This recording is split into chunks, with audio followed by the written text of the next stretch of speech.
created Species Nutrition with one mission in mind: to provide bodybuilders and serious athletes with no-nonsense supplements that work. I put my name and reputation on every bottle of Species Nutrition products. If you want to be your absolute best, join the evolution.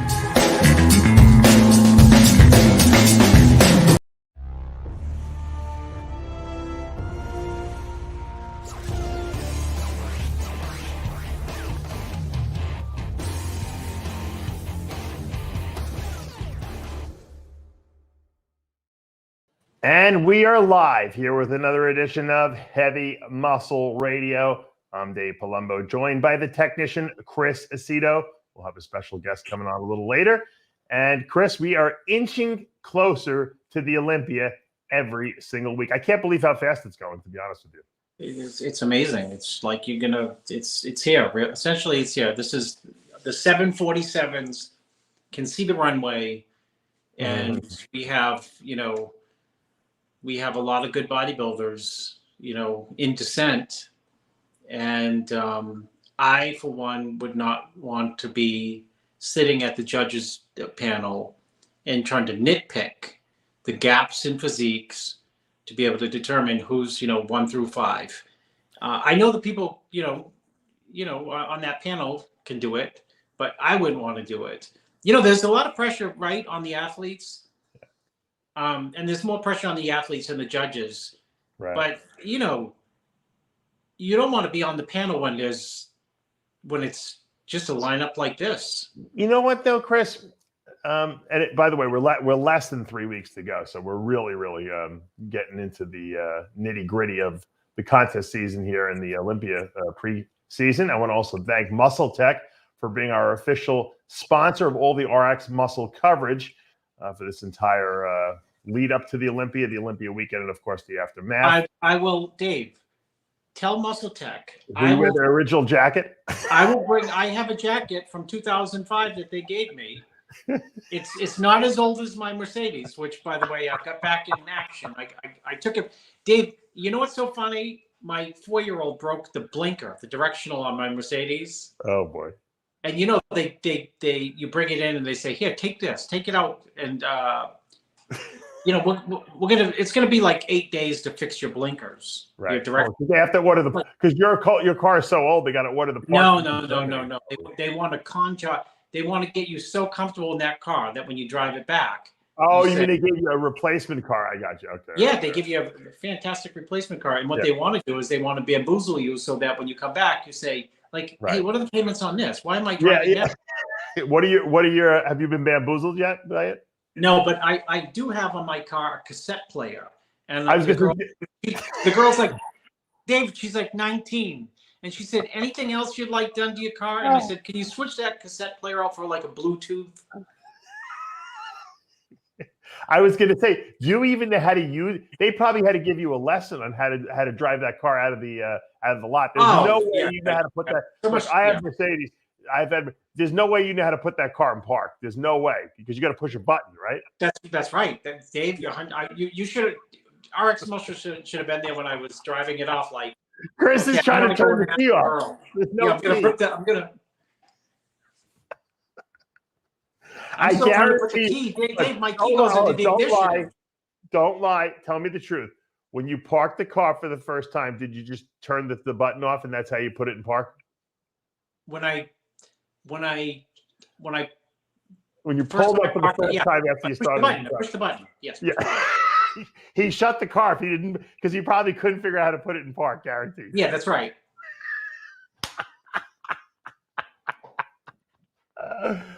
You know what? You can never get rid of that car, because when I build the Hall of Fame, I have to put your Dave, car. I'm gonna take a picture out of the Muscle Tech jacket. One of the. I'm gonna get my 2005 Muscle Tech jacket.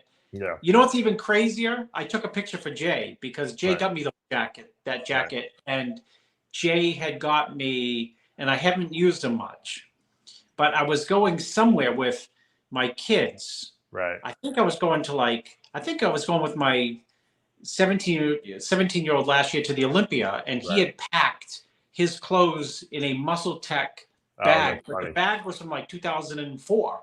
Wow. And it had all embroidered products, names on the side of it. Yeah. That's funny. And it still probably looks better than most of the stuff that's out today.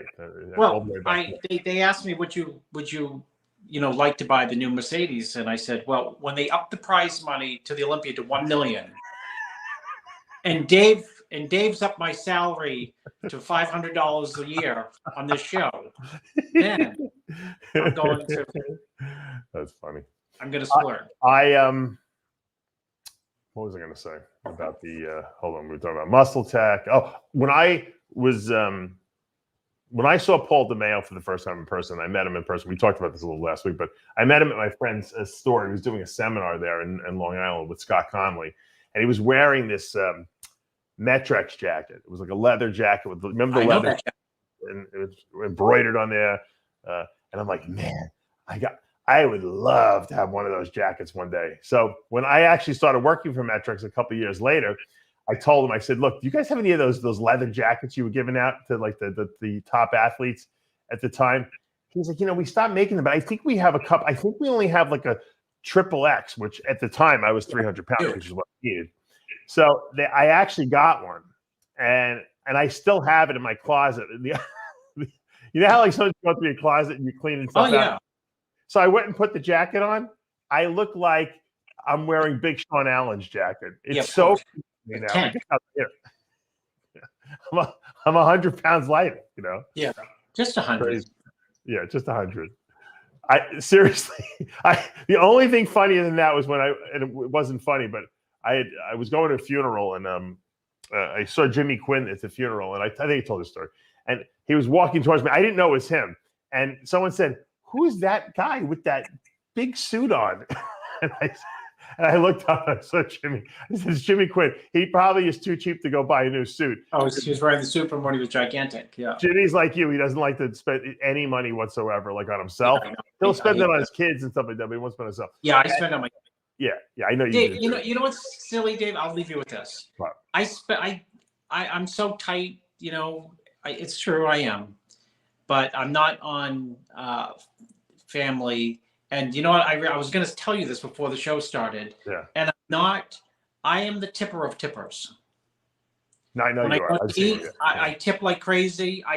Some guy came and picked up junk for me this past week. He did such a good job. He worked his tail off so hard. Right. I gave him a $300 tip. Wow. I mean, that's nice. Granted, like his pickup service is like way cheaper than other people. So in some way in my mind I can justify it. Sure. But someone else who was working for me, said, God, this guy's killing himself. He's in like an old, and he's older. Right. And he's so anyways, but Chris, you spend money on vacations too. But vacation. Like me, a lot of times you finagle it so that you get like one of your clients to pay for the vacation, and you make it like a work vacation trip. So yeah, I've done that a lot. Well, I told workaholic Dan Solomon, I told him that he loved this line. I said, he said, my wife complains that I work so hard. Yeah. And I said that's a negative that you work so hard. And I told him my idea of like a great vacation is to take my work on a vacation and work from a different environment. And he got that and he loved it, Yeah. No, it's the guy who works for me, who works in my snake room. He does like all the takes care of all the stuff. He is taking his daughter bought him a cruise for 3 weeks. So they're flying overseas, and then they're doing a cruise in Europe, and they're coming back. He's so nervous. I told him, I said, you know what? I could afford it. I could never go away for 3 weeks. I would lose my freaking mind. I said, I couldn't miss that much work. I just couldn't do it. He's like, he goes, Dave, it's not that I mind missing the work. No, not that I want to leave you stranded or anything like that. He said, but he goes, I can't afford to miss that much pay, Yeah. And, a lot of people live from paycheck to paycheck. So it's hard to take a vacation like that. Well, I mean, it's, even if you don't, if you're running, let's say, your own business or something, and you go away, just, there's just so much that can go wrong. Oh, absolutely. In 3 weeks. 3 weeks I mean, is a long time. 3 days, 3 days. You know, 1 week is a long time, but I think I could probably handle a week. But I could bring my computer with me, so it's not even like a real week. On a cruise though, it's tough because I don't know what the internet situation is there, but I'm assuming it's better than when I went back in the 90s, but it's probably not that great, I would assume. Well, your vacation coming up is the Olympia, so there you go. You're on your first vacation, and that's right. 4 days: Thursday, Friday, Saturday, Sunday. Yeah. Oh, you're gonna have a blast. Oh, I shouldn't say yes. No. It's work. Chris, I have to hang out with you the whole time. We're gonna have so much fun, Dave. I'm telling you. I thought of it today. That's why I actually told people. I said one of the main reasons I'm going, to be honest with you, is I haven't seen Chris in person, even though we do the show every week. I said I haven't hung out with Chris I don't even remember the last time. That's how long it's been. You're stuck in your basement. Yeah. Raising 3 kids. And I'm stuck in what does people say about my slum office here? With 4 kids. Yeah. 4 kids. And I thought of you today too. I said, when those kids, the minute your kids hit 15, you'll see the expenses go like through the roof. Oh my gosh. I was like, sneakers. I'm like, sneakers? Again? We just bought sneakers, you know? Yeah, my son is into buying sneakers. We spend a lot of money on sneakers with him too, because he only wants whatever the kids at school have, so he has to be cool. Yeah, he doesn't know anything about sneakers. I remember he came home and he needs Nikes. I'm like, what do you know about Nikes? Jordans. Yeah. I need Jordans. He had like a nervous breakdown at the mall one day because he needed those Jordans. Then the next thing was he needed something else, and who knows? You know, so. Yeah.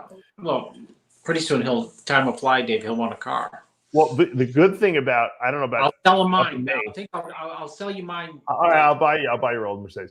The good thing about Florida schools is that they have a uniform to wear. It's like they have like a certain Izod shirt. You know, they wear with different colors, and then they can wear certain shorts, but they can't wear whatever they want. So we're not really spending a fortune on clothing. Like, you know, I'm sure in New York, you know, everyone wants the latest, you know, whatever it is. Although I don't know if anyone has any money left in New York. Dave, $20 is the new like $5. This guy writes, Dave, watch out. Sneakers get traded for marijuana. Speaking of marijuana, the FDA just banned all the peptides. Did you see that? No, I didn't see that. Yeah, they put them on a list and they're illegal now to sell. So, like, you know, the hormone replacement clinics and all those clinics that were legally having them compounded and they were, you know, prescribing them, they can't do that anymore. I'm sure the peptide websites will still do it stupidly, I might add, because now they're kind of on a list. Dave, we can't even get in this country. We can't even elect a Speaker of the House. We just can't. We can't. We're worried about that. We're worried about peptides. Let's get Jim Jordan. Let's put him up there. Biden's worried about peptides. He can't even remember what he ate for breakfast this morning. You know. What's that? So, I said Biden is worried about making peptides illegal. Meanwhile, he can't remember what he did when he tied his shoes last. Yeah, the funny thing about the whole thing is that, and I'm going to have Rick Collins on the show this week to talk about it a little bit about what the legality of it is. But Rick had told me a long time ago they never were really legal. The only ones that are legal are the ones that are already prescription drugs, like sermorelin, which is a growth hormone releasing peptide, is a prescription drug. So they could compound that compound because they're basically making something that's already an approved drug. IGF-1, believe it or not, is an approved drug in this country, so you can compound it. That's okay. Same thing with growth hormone. The problem is you can't compound a drug that is not a legally approved FDA drug. So, like, while BPC 157 is a great healing peptide, I know that a lot of people use. I used it after my ankle surgery. It's not technically an FDA-approved drug. So when it's prescribed by, a clinic or, you buy it to use it, you're basically buying an unapproved drug. So that they had to just, it was already there on the books, but I think they're just now, they sent the letter out. So the people who, there'll be some people who listen and don't do it, and there'll be some people who continue to do it. Those people will get arrested, and that's show business for you, Yeah. But it's just ironic that with all the crap going on in the world that they're worried about peptides, Yeah. Speaking of Yes, you saw Suzanne Somers pass away. I did, and I Christy Snow was one of my favorite characters, in Three's Company. When I was growing up. Did you have the poster on the wall? Yeah, I mean, people probably don't know what it is. So maybe did you have the Suzanne Somers poster on your wall? Or were you not a poster guy? No, I didn't. I didn't have anything on my walls. You were a weirdo, though. You weren't a typical kid. Yeah, we had books on the bookshelf. We did. I had books. I had books too. My father was all he did was give me books. And my father would go nuts if I put anything on the walls. He didn't like that. No nails in the walls. Really? Wow. Yeah. In case we ever want to sell the house, they still have the same house from 19. True. Are you serious? Yeah. He was worried about. Did he put stuff on the furniture to cover the furniture? No, all the other Italians did though. Yeah. They plastic on all the furniture. My aunt used to have the most plastic-filled house. The lampshades had plastic on it. The carpets had plastic. The furniture had plastic. Wow. Yeah, my Which grandma. I don't even know. People have no idea what I'm talking about. I get news for you. It's not just the Italians. The Jews did the same thing. So they used to buy nice furniture and they didn't want it to wear out, so they'd cover it with heavy plastic. I found the poster.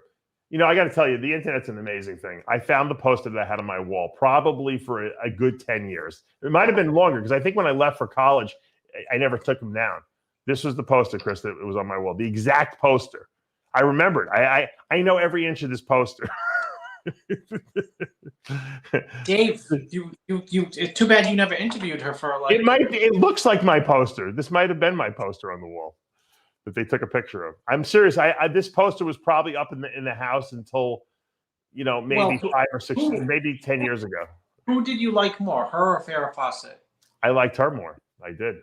I wasn't a Farrah Fawcett. I actually liked Farrah Fawcett's replacement. I liked Cheryl Ladd better than Farrah Fawcett, believe it or not. But I loved. Yeah, I thought she was great. I thought because she was funny too. She wasn't just kind of cute, but she was funny. And then she did all those Thigh Master commercials. She had breast cancer, a very aggressive form of breast cancer, Chris, for 23 years. She's been fighting it. Well, it never went away. Yeah, well, I think she did not have chemo, right? She was very naturalistic. They tried to cancel before you could cancel people because she said, I think I'm going to try to do it with nutritionally and holistically and spiritually and exercise and eat well and people. Yeah. I don't know if she did chemo at all or not, or what her thing was, but I know she really was into people don't remember, she was a physical fitness icon. I mean, she wrote books. I mean, she got herself in terrific, shape. And she was one of those people that everyone's like, how old are you? When she was 50, she looked like she was 30. I mean, she was unbelievable. Yeah, on Ancestor.com, I went back and I ran her, and she vortexes through Linda Murray and Linda Wood Hoyt. They all 50 when they turn 50. It's like the clocks. They fall back. Yeah. 10 years. You're right. You're 100%. But at the end of the day, it got her right. I think she was one day shy of her 77th birthday. So she'll definitely be missed for all us old fogies who watched her back in the 70s and 80s. We'll miss her. Suzanne Somers. I wish I would have interviewed her, Chris. It would have been a great interview because she actually was relevant to the because that's what I mean. She was up on your wall. She was in exercise. She was nutrition. Right. She pitched a lot of products too. She was like a pitch woman. You're right. She did sell a lot of products. What was some of those other crazy products? Oh, she had all kinds of stuff. Let me see what she endorsed here. She did. She had everything. She had a jewelry line. She had everything. Yeah, that's right. She had that little kitschy jewelry before, Ivanka Trump had it. I think she wasn't on a QVC. Home Shopping Network. Oh, Home Shopping. It was Home Shopping. Okay, yeah. Yeah, she was one of the first real I can sell anything, type of thing. Yeah. Because you know what it was? She was believable, Chris. Because she connected with people. That's right. She was honest. She had this on. She was making $30,000 an episode on Three's Company. That was the sitcom she was on with John Ritter. May he rest in peace too. And she was like the star. She had won like a Emmy Award or something like that, whatever they give for the TV programs. And she wanted to get a raise. And I think it was after 3 seasons, she wanted $150,000 an episode. Women didn't make that kind of money back then. And she wanted a piece of the show. She wanted like a percentage, and they wouldn't give it to her. And they actually let her walk. And she left the show and they replaced her. But I never knew why she left. It was the show was never came after that. No, never. So anyway, let's move on to bigger and better topics. The Olympia obviously coming up. Let's read off the official list. We did our first iron debate this past week with King Kamali, Armand Adibi, and we broke it into 4 parts. I think the other 2 parts will be up on Monday. We already got Kamali already got a text message from Nick Walker, who wasn't happy about the fact that we didn't have him as the favorite, But he is a favorite. Yeah, I don't think anyone on our panel picked him as the guy who's going to win. And I basically what I said was, and Kamali kind of parroted this, that he's kind of like a Branch Warren guy. He doesn't have the best structure. He's got a ridiculous amount of muscle. He's always in shape, and he's dangerous because of that. But when guys with better structure are in the equation, when we have a lot of those in this lineup, he can be beaten. But if these guys come in off or out of shape, Nick Walker's a guy who could win the Olympia in the right setup. So I didn't really see how that was necessarily a shot at him or anything like that. But I don't know. Everyone wants to be the favorite, I guess. Yeah, it's then like I started out the show, tough show to call. He's got a supremely impressive physique in my eyes. I would have to see him on stage to make a determination. Well, you saw him against Andrew Jackson. You saw him against, and I think the first time I ever thought he looked. I always thought he had really good shape for a guy with a lot of muscle, and I think when I saw him last time, I still thought he had really good shape. I just sometimes I was like a little critical of it, Well, every lineup has a different look to it, don't you think? What's that? Every lineup has a different flavor, a different look. Yeah. And when you have 2 guys that are very tall, a lot taller than Nick, with really good shape and structure and a lot of muscle, maybe not as hard as him, but a lot of muscle, it's going to make it more difficult for him to beat these guys, when they're at their best. Now, that's saying a lot because we've never seen Samson at his best, close to his best. And Andrew was at his best, but maybe a little flat at the Arnold, much better at Texas. So, Nick can beat those guys. There's no doubt about it. But, if I'm a betting man, I'm going to bet with the guy who's got more potential, and then basically hedge my bets by saying, if they don't come in shape, I think Nick Walker can win the show. And that's, and that's not even taking into account Hadi Shupin, who could win the show. He's Mr. Olympia, or Derek Lunsford, who was second. Yeah. You can go on. It's a deep lineup. I'm sure we just dropped someone out too. Who do you didn't even like? You got Brandon Curry in there. You got Hunter Lada, so there's a lot. I mean, it's a great lineup. We're going to have you on the show next week with Milos on Iron Debate probably, and we'll do a little debating on some topics leading into the Olympia. I know a lot of people like to hear Milos and you argue with each other, and they like to hear your impression of Milos more so than anything. It's Reagan and Samson is. I put him on the scale, and he's Dave. 334, which may be true. He may be 334. Yeah. Who knows? This guy says he works for the Cape Coral Waterworks department, and my water bill is very high. But the problem is that I don't get water from the city; I get it from my well. So, I guess he doesn't work for them. But anyway, we have a special guest here tonight, and I guess I could explain. First of all, he's the IFBB 2023 Legion Sports Fest Men's Open champion. He's going to the Olympia for the third time. The man I'm talking about, of course, is Charles Griffin, the man with the best voice in bodybuilding. What's up? What's going on? What's going on? Boo, boo. Just when you thought Bob and Sid had the best voices, it's really Charles Griffin. Yeah, I got that. We call it the deep sexy. When he's done competing, he'll be emceeing everything. Got you. Mark Picarolo better watch out. He might be the new voice of bodybuilding. Hey, congratulations on the big win.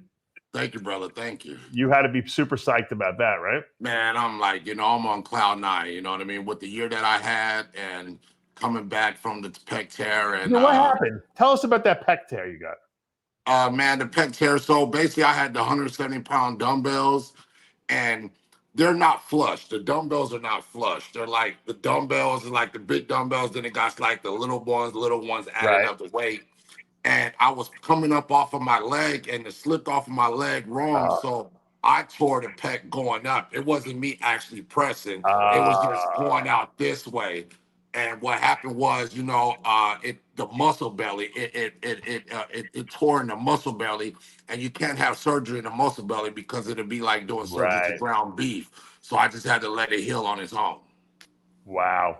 So, I mean, how long did that take till it finally healed on you? Man, that was April 3rd it happened, and I didn't train upper body for like 10, 11 weeks. So I went 10, 11 weeks without training any upper body.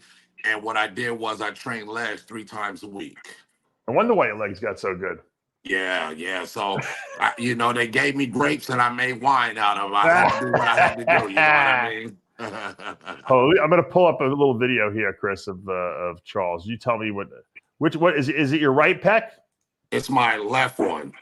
Hold on a second. I can't see you guys though. Hold on. You're going to see. Oh, there you go. Here we are. So it's not your right pec?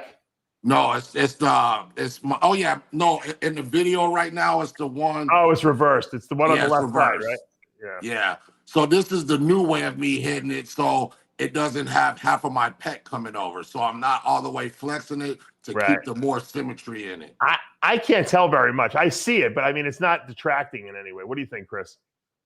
I don't think it's detracting. Until he said he had a torn pec. You didn't even know it. Yeah. No.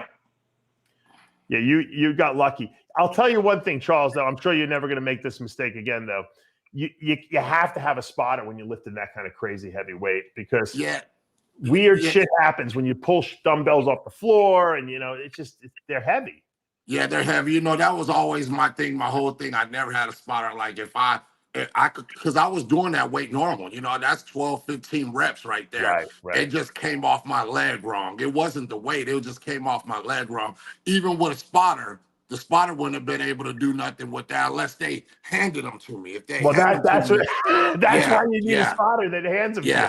I always had people handing me because I wasn't good at pulling dumbbells off the floor. I would strain my forearms all the time, So I would never do that again. I will always have somebody. I'm not even gonna mess with no dumbbells for a long time. I'm just gonna stick without the dumbbells. When you showed up at the Legion Sports Fest, I mean, that was really the last show of the year. Were you pretty confident in yourself going into that show? I'm gonna be honest. I try to act like I was, but I wasn't really confident.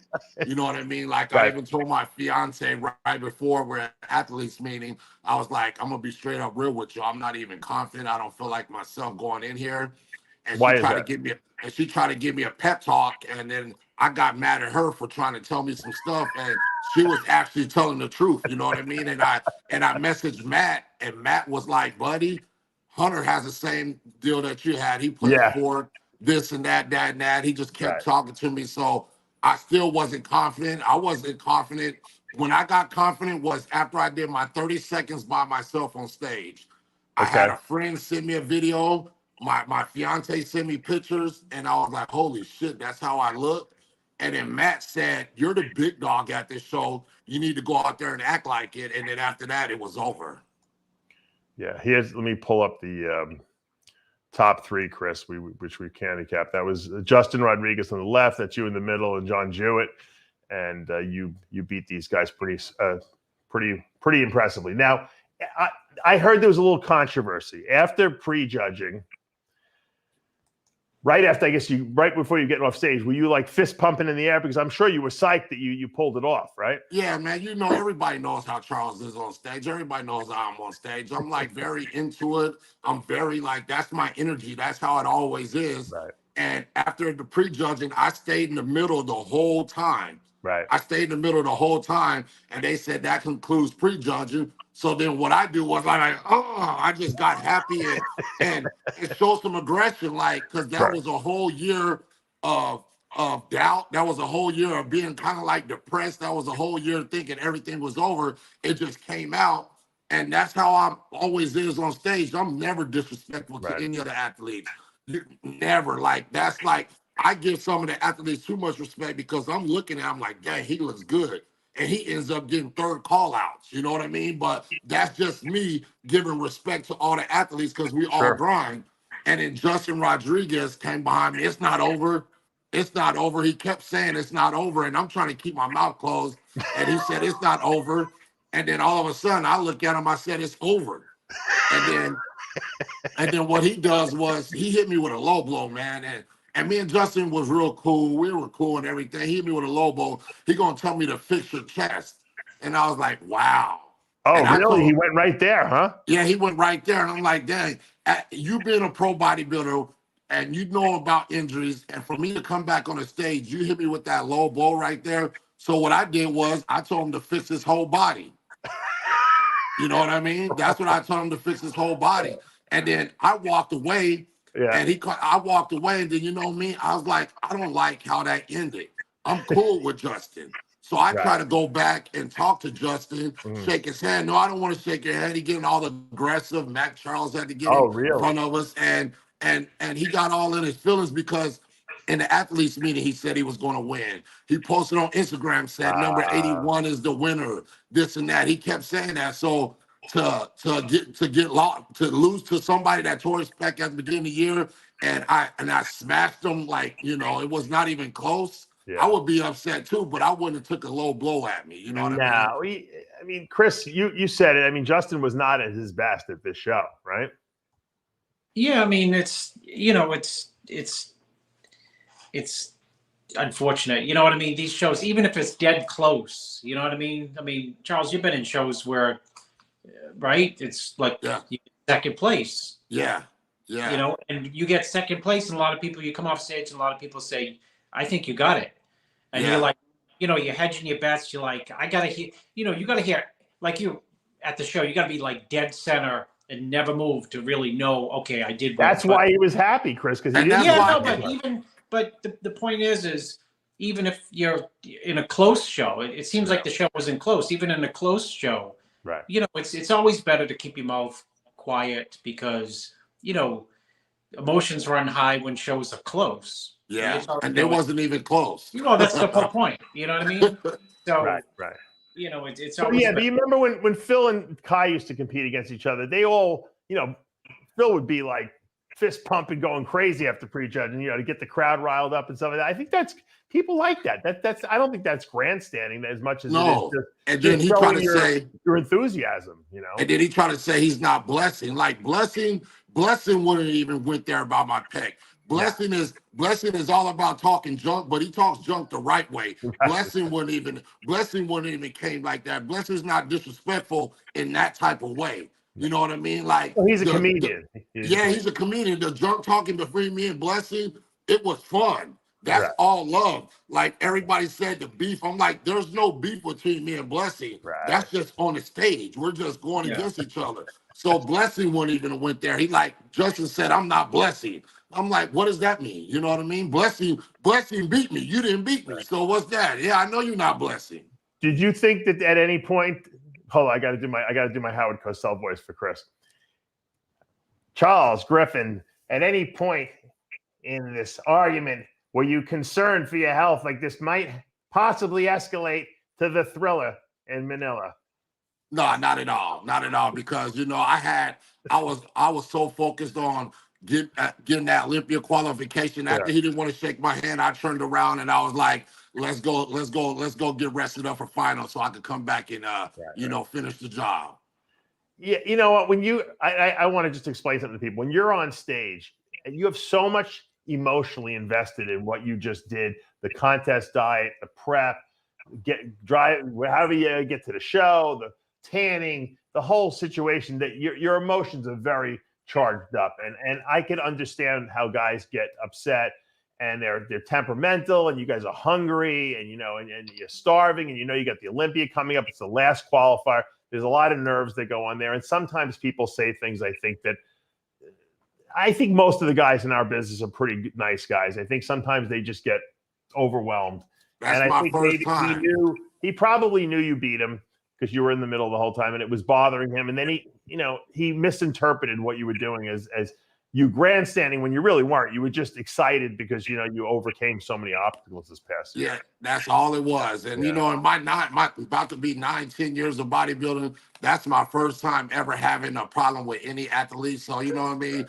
After Justin hit me with that low blow right there, I'm done dealing with him. I ain't got no words for the guy no more, man. Because that was like, I looked at Justin as a cool dude, but he took it there on me. I'm not even, I have no words for that guy no more. No. Well, you'll be at the Olympia. Charles has gone to the Dexter Jackson School of Attitude, huh? What would Dexter have said to him? Dexter would have said, "I'm Mr. Olympia. You'll never be Mr. Olympia." No. Dexter would have just said, like, I got 97 wins. Yeah. No, Chris, you were there remember when Bonac and we loved William Bonac. This was years ago. Bonac went up to Dexter and said, "I'm going to beat you next time," or something like that, right? We're going to compete. Yeah. And Dexter said, "You ain't never going to beat me." He goes, "I'm Mr. Olympia." And he did beat him a couple times, but in Dexter's defense, Dexter's still Mr. Olympia. Bonac never won the Olympia. So yeah. So anyway, it's all fun. You know what? At the end of the day, everyone hopefully could be friends. I'm just so happy for you because I know how hard you worked, and I know you had the injury, and we always get you on the show every year, and so it's got to feel great to be able to requalify in the very, very last qualifier. Sometimes it's more exciting to do it that way, right? Yeah, that was real. Yeah, man, that was like I'm on cloud 9 right now, and everybody, all the guys I'm going against, they got to get in shape. I'm already there. You know what I mean? All I got to do is fine tune it. You know what I mean? So I'm really focused on. I'm really going. I'm getting in this top 10 this year. I will get in this top 10 this year, and I'm excited for it. We got some guys that were in the top 10 that decided not to do the show this year, this and that. Right. They opened up a space for me. You know what I mean? So I'm excited. Were you happy with the way you looked? Conditioning wise?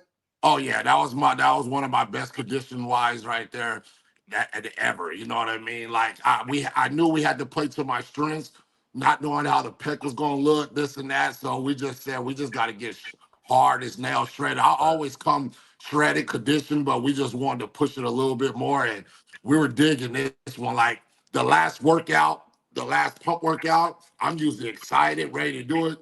I had to push myself through the last pump workout. You know what I mean? Like that's how much we were digging to get that conditioning. And now I'm on cloud 9, and I'm just getting harder as nails as we go. And I still got 3 weeks. So, right. Yeah, they in trouble. Are you? I thought you were fuller than I've seen you in the past. I thought you actually looked better. I don't know what you did. You look like you had more fullness to the muscles. Yeah, that what we did was we came down and we were able to carb up a lot more. You know what I mean? The amount of food that we carved up with, it was ridiculous. You know what I mean? I ate over 1,000 some carbs, and the fats. I was having 15, 25 grams of ghee butter and everything like that. So we came down real hard, and then we carved up real hard. Yeah, the fats are important too. Let me ask you this question: when you eat 1,000 grams of carbs for a day, how do you break that down? I'd like to know how you fit 1,000 grams of carbs in. Yeah, I was eating like 500 grams of rice a meal. You know what I mean? That's a lot of rice. How do you get all that down? And it was going down easy. I wasn't feeling stuffed. And after I got done eating, I go straight to the restroom and just my bowel movement was like this. Yeah, I was looking for more food. Right.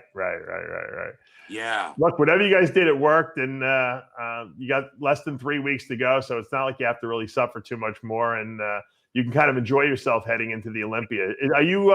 Is this the most excited you are for an Olympia? This is your third one. Most excited. This is the most excited.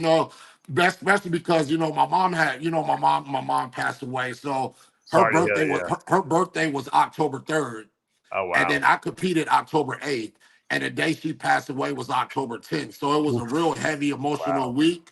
Yeah. So for me to go through that and then get this Olympia qualification and have a solid chance of getting in this top 10, man, this is the most excited I've been in any Olympia. You know what I mean? This is my third one, and Yeah. this is the most excited, hands down. Did your mother ever get a chance to see you compete? Did she ever No, watch it? she passed away 2012, Oh, and okay. that's where bodybuilding got me off death row. You know what I mean? After she passed away, I was on drugs heavy. I was in the Oh, streets yeah. partying, and bodybuilding saved me. You know what I mean? Wow. So Yeah. she didn't get to see me do that. If she was here, Dave, I wouldn't be doing anything that I'll be doing right now. I'd probably be partying, drugs, doing this. Wow. But since she passed away, I had to live life differently. I feel like she gave her life to give me life. So Sacrifice. I had to live life a little bit different now. You know what I mean? And Yeah. she's smiling down on me. Well, you've honored her in the greatest way possible. So Yeah. I think that you should be proud of yourself and proud of where you've come from, because a lot of guys, like you said, would be a statistic at this point. Thank you. All right, Chris. Any final questions for the big man? If you did take a swing, you're a southpaw or Hey, I'm ambidextrous. You know what I mean? So he don't know which way it's coming from. like Marvin Hagler. You can Yeah, try he looks a little on like both sides. Keep He's him a guessing. Hagler for, Keep him guessing. Actually, he's looking a little like Mr. T. He could probably do that. Hey, mohawk, Chris, you got my fiance over there laughing off that one right there. Chris is a little. You didn't know Chris had so much boxing knowledge. Yeah. Chris almost trained Evander Holyfield. He actually turned him down, right? You turned down Holyfield. Went down this way back. He didn't like the fact that Holyfield, his people wanted to be involved in the diet with Chris, and Chris said, "I don't need any helpers." Yeah, I don't do that. The Griffin guy was involved too, Dave. Who was like really big? Who? I don't know. Which He had guy? showed. You would know the names. Whoever was bringing creatine to the market at that time or something.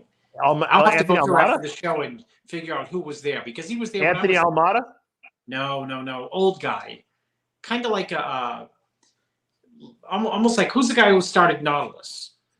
Y'all talking about before my time. Yeah, Arthur Jones, like an Arthur Jones type, like a guy. Yeah. Who's, you know what I mean, like a weird, I don't even know. Anyways, Too many chefs ruin the brew, as I always say, right, Chris? Yeah. Charles, congratulations on the big win, and thanks for clarifying what happened backstage. And we'll see you at the Olympia. And I'll actually be there this year, so good luck. See you guys. Have a good one. All right, thank you. Right. All right, great guy. Love Charles Griffin. Best voice in bodybuilding. Seriously. We know, If I had to Dave. pick a voice, man, I'd have that voice. Dave, we know you're going to try to imitate him off the air. You're going to do it perfectly. I don't think I can do it. I don't think my voice. I don't think anyone's You'll voice. strain your goes that vocal low. cord. You'll strain your vocal cord. I can't go that. I can't go that low. That's low. pretty good. You're getting close already. I got to do it's like a cross between like Aaron Singerman and Charles Griffin. I got to get down that low.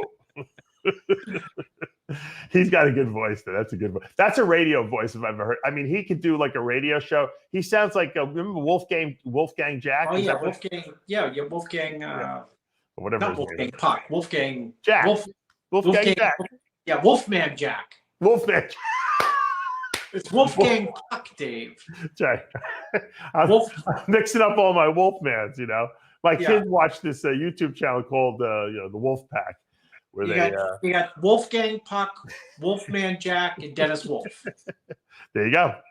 Speaking of Dennis Wolf, I think we're going to get him on the Iron Debate too next week. So he'd be a good guy. Well. He'd be a great guy to have on. Yeah. He's. It's funny because Dennis was had the worst English of any person I've ever met. Like when I first met him, and he perfected what he's done. He's so good his English now; it's unbelievable. So. Yeah, be interesting to see his perspective on. It's good to get retired, tremendously successful bodybuilders on their perspective on the Olympia, because they've been there. Yep. And in this case, he never won it, but he was top 5 many times, and won the Arnold. So, it's just you can be a great judge and great analyst and never have even competed, but it's another to like. I like to get Jay's. Hear Jay. I like to hear him. I like to hear. I like to hear Phil Heath, because Phil Heath has got a good perspective on. Yeah, no, he's a good analyst, Phil Heath. Very good. I'd like, but I have to ask Jay. I'm going to reach out to Jay. Jay will get. I usually get him on every year for the Olympia preview show, so we'll get him on separately and find out what's going on with him. I haven't talked to him in a while. He's probably. Is he at the $1 billion mark yet? Is he a billionaire yet? No, Trump fell off because Trump's wealth. Trump fell from like. I think he's going to pass Arnold pretty soon. Trump fell off the list, and Jay moved up on the list. Did you see when they appraised for Trump's appraisal at the? He has this. Oh, Mar-a-Lago. No, he's got this. The Mar-a-Lago is definitely worth insane amount of money. Yeah, insane. That is insane. What the government thinks it's not worth. Yeah. He's got this place. I think it's Silver Springs up in upstate New York, and like it's worth like. I don't know, like the castle is worth like 25 million or something. So Eric Trump told the accountant, say it's worth like 150 million. Right. Say there's, and he said, well, it's not. They said, well, say there's 7 mansions on it, because there's space definitely to build 7 mansions on it. Oh, it's a big property. Okay. Yeah. So they said he just invented those kind of like. So he probably doesn't know any money on it. He probably owns it outright though. So who cares? Yeah, I think he does own it outright. Yeah. Mar-a-Lago, dude. Mar-a-Lago. It's so funny, Dave. I was looking at Palm Beach homes yesterday. You can look them up, and just a nice waterfront parcel, big house, 77 million. Right. And I mean, if that's 77 million, Mar-a-Lago's got to be worth 200 million. Yeah. No way. 200 more? Easy 200. Chris knows his real estate. I wouldn't argue with you about I would say 200 million, the bottom line. Wow, look at that. Yeah, look at that thing. That's insane. And the snafu is there's a deed restriction. And the deed restriction says that it can only be a club. It's not really a residence. It can be his residence. Yeah. So if you bought it, you couldn't technically live in it. And if you bought it, you can't tear it down and make one big giant house. So if you bought it, you couldn't convert it into like condos. But deed restrictions with lawyers are made to be amended. Right. And so that property there is worth, 200 million at least. It's insane. Look at it. Right by the beach. Yeah. It is a beautiful property. There's no doubt about that. Insane. It's so well manicured too. It's just. Oh God! All the properties in Palm Beach is just. What? If you can find a blade of grass out of, in Palm Beach, especially on the ocean, like let's have the Olympia there. Can't we set up a tent there and have the Olympia right there? Yeah. Trump probably can rent it out to us. Or to Jake. Put it right on the beach. You can have the press conference on the beach there. Why not? Aaron had his Christmas party there. I know. He had like a Christmas party or something. Something was there. He had his Christmas party. Yeah, the employees' Christmas party. Yeah. It's great. Yeah, that's a nice piece of real estate. That's for sure. When I win the Mega Millions. You sound like Bob Gruskin. He always used to say, "When I win that," because he used to play the difference is Bob plays. I don't even play the game. He used to play all the time. Yeah, play all the time. That's a big thing in the Bronx. Everyone likes to play the numbers, right?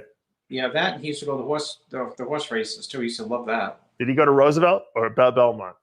Once in a while he'd go to Belmont. Yeah, that's probably closer to him. It's fun. I don't know if anyone's ever gone. Like we used to go. Roosevelt Raceway was right by my house in Long Island. It was like you could almost walk there. I was like probably a couple miles from my house, and we would sneak off there.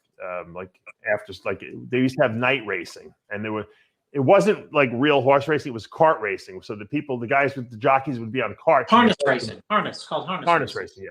And we would go there and they didn't, no one ever, we would bet. No one, we were in high school. We were like 16, 17 years old. We thought it was the coolest thing. We put like $3 bets. But, if you hit a long shot, you can make, 50, 60, $100, and we would always walk out of there with a few bucks in our pocket. We thought it was we thought we were like criminals. We were like mafia guys doing this because no one carded you. No one asked you your age, nothing. They just did not care. And then they tore it. I don't know why they tore it down like a couple of years after that. And I think they probably built condos there or something like that. But it was great. I had so much fun there as a kid. I used to love it. It's fun. I used to go to harness racing with my aunt when in Did Maine. you? Yeah. She used to bet on every Monday in like 4th grade. She took me for like the entire like fall. That's why I like that movie Let It Ride with Richard Dreyfuss, because it's about the horse, all the degenerates that hang out at the track. Oh yeah. They had it nailed perfectly. There was every weirdo you could possibly imagine at that track. Cigarettes hanging out of their mouth, like Dave, you took the word. How much smoke would be in those? Oh my God! Because they're all alcoholics and nicotine addicts. These guys, and they, a lot of these people they bet away that they're just degenerate gamblers and they can't stop betting, and they bet away their paychecks every week. And we were betting like $2 to $5. I mean, these guys were probably betting hundreds, and they would scream when the horse wouldn't come in. They would go nuts.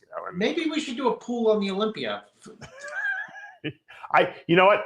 Bodybuilding has got to be the worst thing of all time to bet on, because you just never know. I mean, unless you got to get like daily reports on who's pec is torn and who's got Dave. I would like poisoning. Poll. I said this last year, and I would love to see you take a poll of people who listen to your shows, this show and other shows, and have people write down right in order 1 through 10, right, and see if somebody can get it. Somebody can get it exact, and if they do, bring them on the show and say, "What were you thinking? Why did you have so and so? Why were you going to have this guy 4th and this guy 8th? Yeah. No one had this guy 8th. But what made you think that he was going to be 8th?"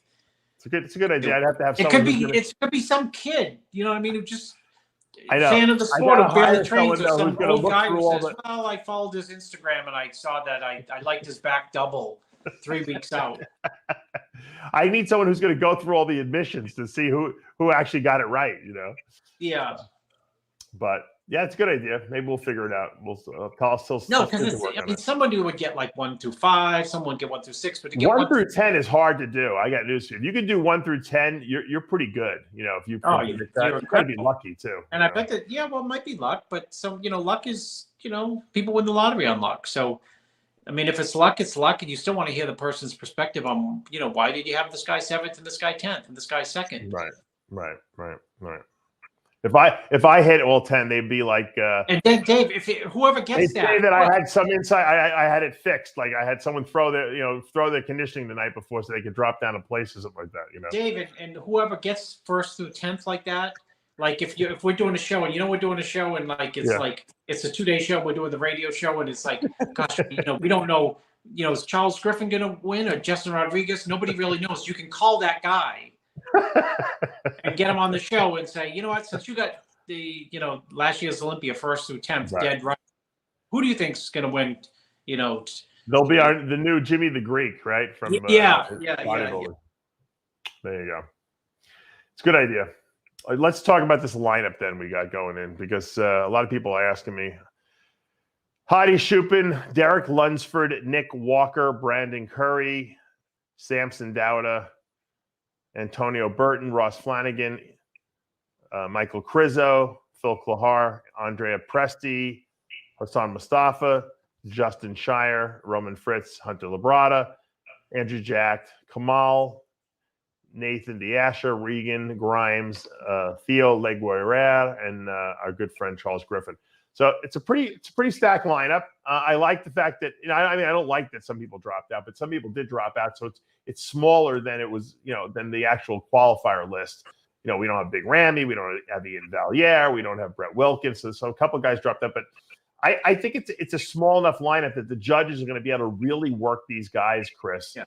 and get a real accurate, top 10, because they're not going to be pressed for time. They're going to spend a long time and they're going to do a lot of call outs.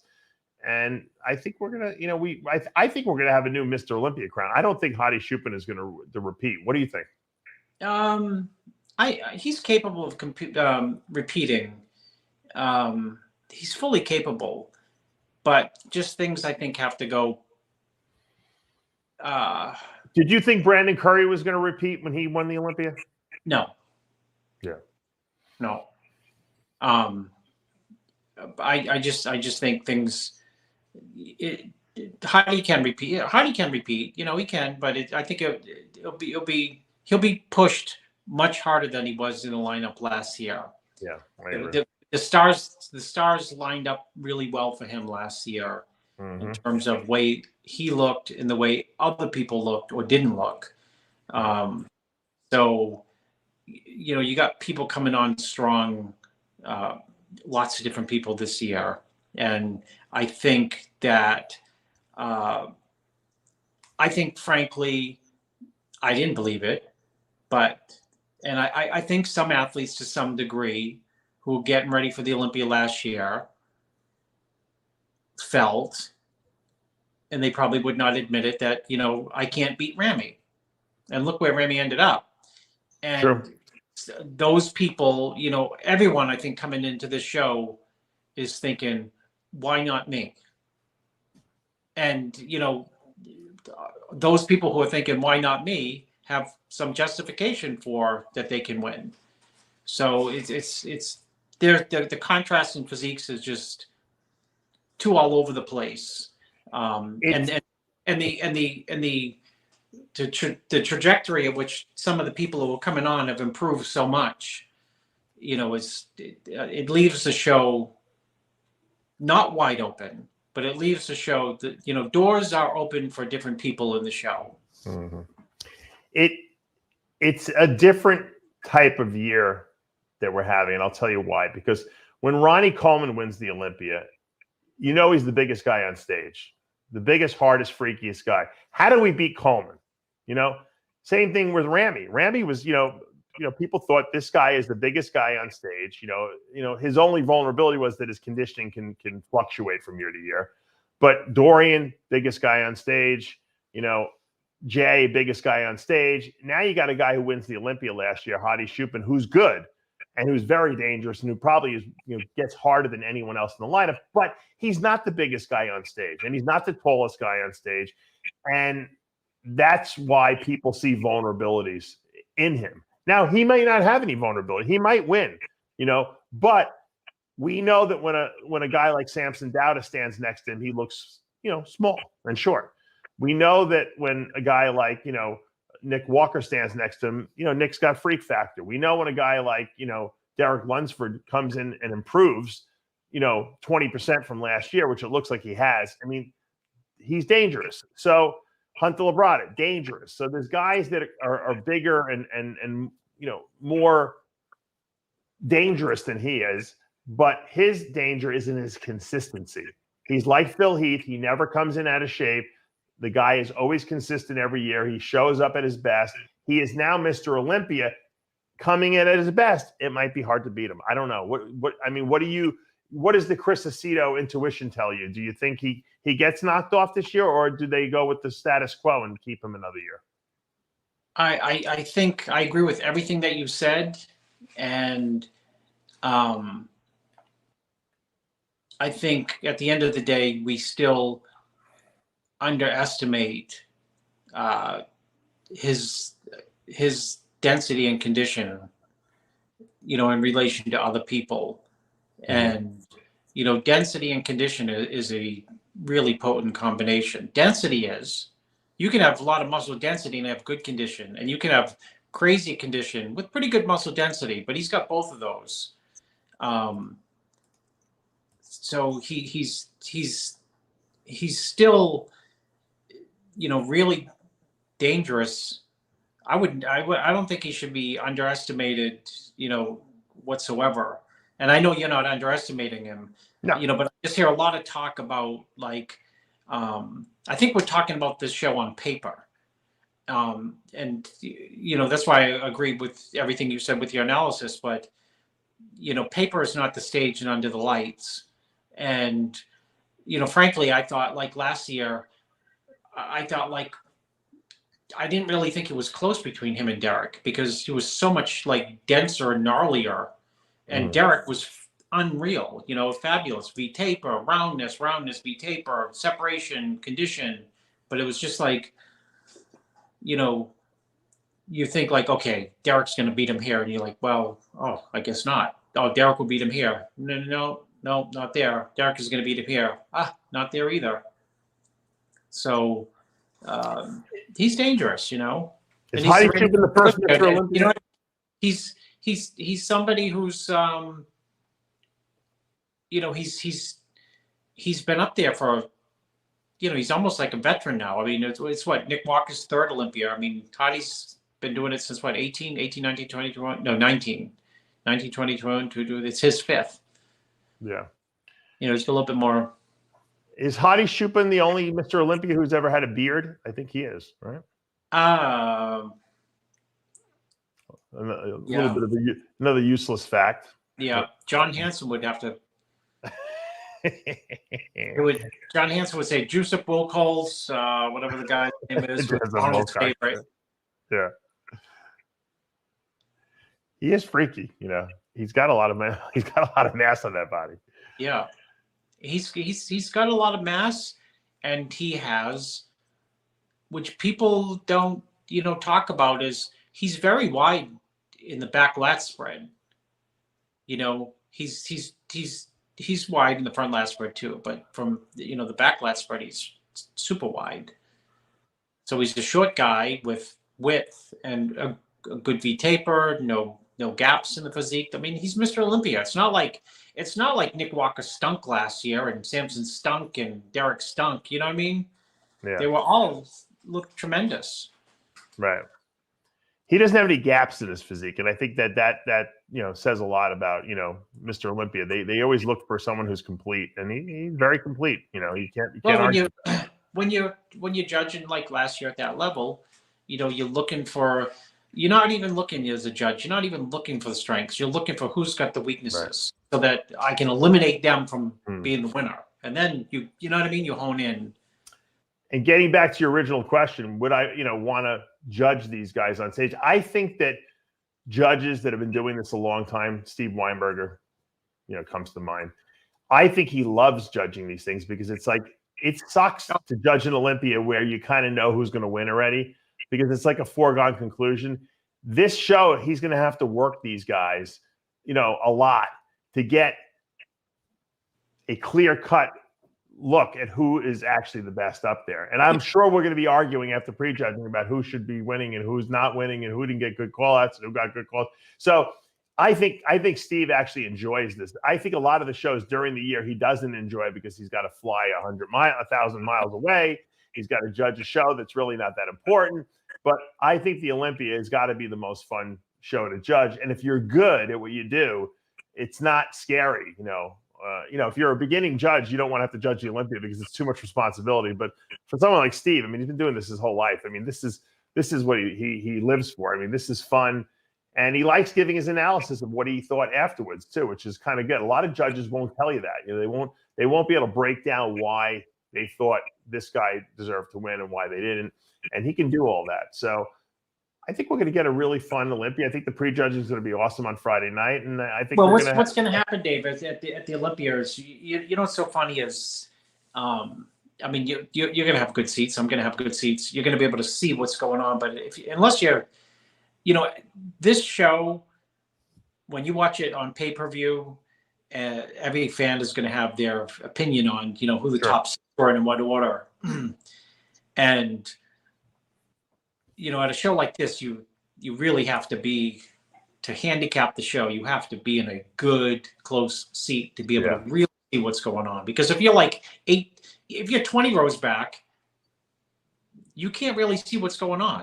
No.